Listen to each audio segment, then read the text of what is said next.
Got all my cam bearings just put in. I got this tool off Summit years ago. It wasn't that much, probably just over $100. Works great. If you haven't done cam bearings before, you want to start at the back. That way you're not passing the tool through your new bearings. And on an olds, the bearings are different OD, or a different size, I think, altogether. Biggest being on the front. So when you're knocking them in, you got your oiling hole. You want to line that oiling hole up on your bearing when you first put it in, before you even start it, with the center of the hole.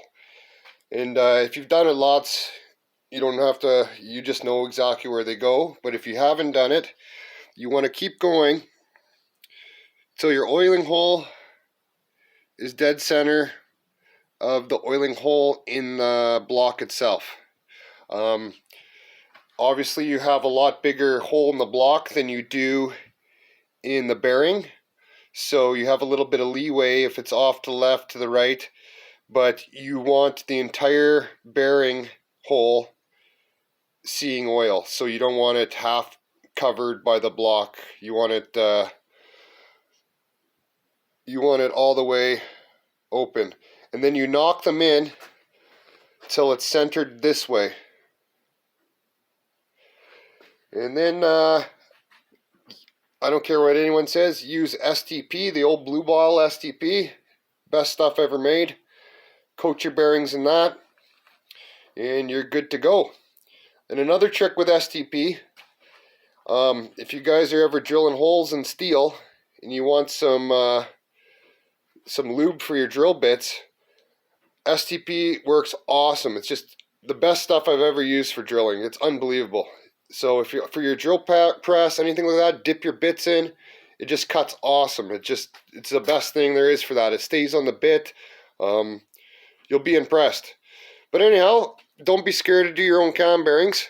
Just buy the tool and get at her. Take your time. Don't be beating it like a red-headed stepchild or anything like that. The trickiest one is the front. Reason being, you have the cone that you put in the front as you're doing the back bearings. That keeps everything true. When you're on the front, you don't have anything to keep it straight. So make sure, look at your block from the side.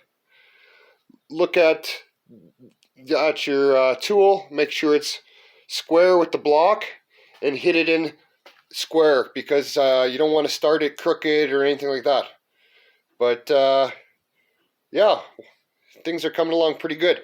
Oh, and if your block's been sitting around for a while and had no bearings in it, you might have a little bit of corrosion where the bearings sit.